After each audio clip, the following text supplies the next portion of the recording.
All right, everybody, welcome back.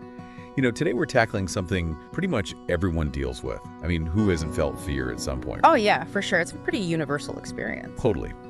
So we're diving deep, and I mean deep, into how to handle fear.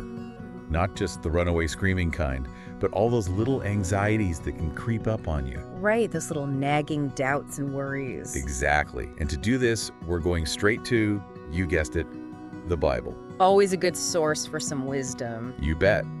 Specifically, we're looking at how GodQuestions.org breaks down this whole fear not idea that pops up all over the place in Scripture. Yeah, it's a theme that really resonates across the ages, doesn't it? For sure. And it's not about becoming some fearless superhero. It's about finding practical ways to move through fear, Absolutely. Finding those tools and strategies to navigate those feelings. So where do we even begin with something as big as fear? Well, they start with this idea of trust. But it's not just about trusting that things will work out. It's about trusting in something bigger than ourselves. Right, trusting in a higher power, in this case, God. And it's not just a passive kind of trust either. It's active. It's a choice. Okay, so what does that look like in practice? Because, it's easy to say trust God, but what does that actually mean when you're facing something scary? Well, they bring up Psalm 56.3. When I am afraid, I put my trust in you. It's like actively shifting your reliance onto something or someone stronger. I see. So instead of getting stuck in the fear, you're saying, okay, I can't handle this alone, but there's something bigger that can. Exactly. And the source points out that the Bible is just full of these reassurances that God is there for us, that we're not alone, like Hebrews 13.5, where it says God will never forsake us. Yeah, I've heard that verse a lot.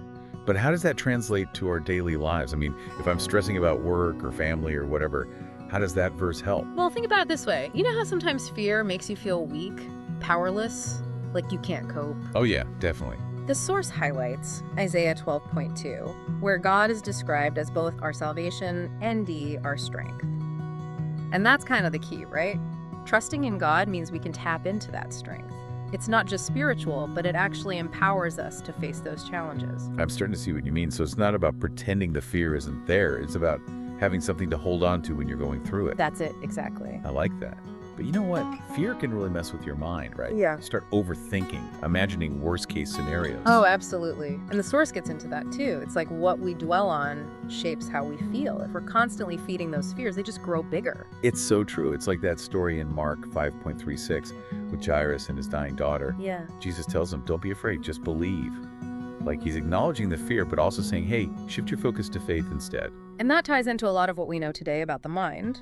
Modern cognitive techniques like mindfulness are all about recognizing those thoughts and then choosing to focus on something else. Okay, so how do we actually do that?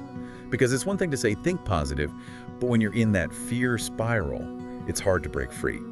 Any tips from the source? Well, they point to Philippians 4.8. It basically gives you this checklist for your thoughts, like, is what I'm dwelling on true? Honorable. Right. Pure. Lovely. Worth admiring. If not, time to redirect that mental energy. I like that. It's like cleaning out your mental closet, making space for better thoughts. Exactly. Decluttering your mind. And gotta love this reminder from 1 John 4.4. Greater is he who is in you than he who is in the world. It's that reassurance that good is ultimately stronger than evil. Right, and that's a powerful truth to hold on to when fear's trying to take over. So we've got trusting in God, we've got taking control of our thoughts. What else do they have? This next one might surprise you. Okay, I'm intrigued. Lay it on me. It's about praise and gratitude. Really? I mean, I get that being grateful is good, but how does that actually help with fear? Well, they use the prophet Habakkuk as an example.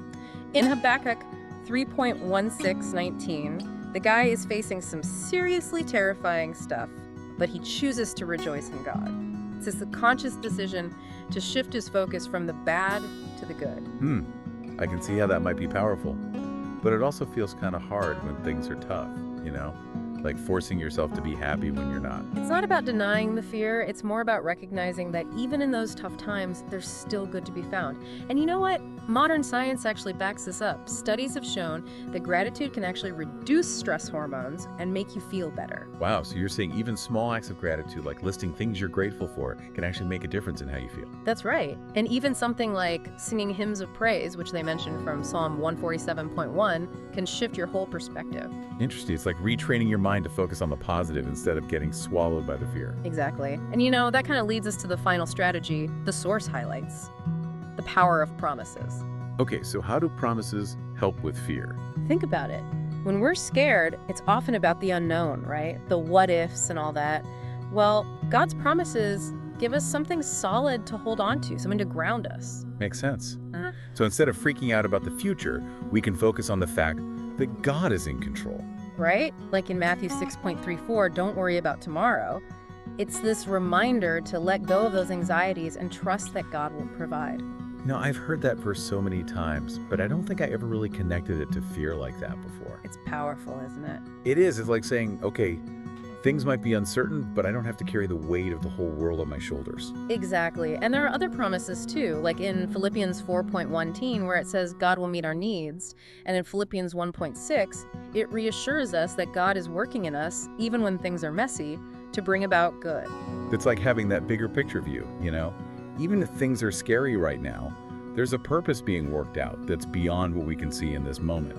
And finally, there's this amazing image in 1 Peter 1.3-5 about an eternal inheritance.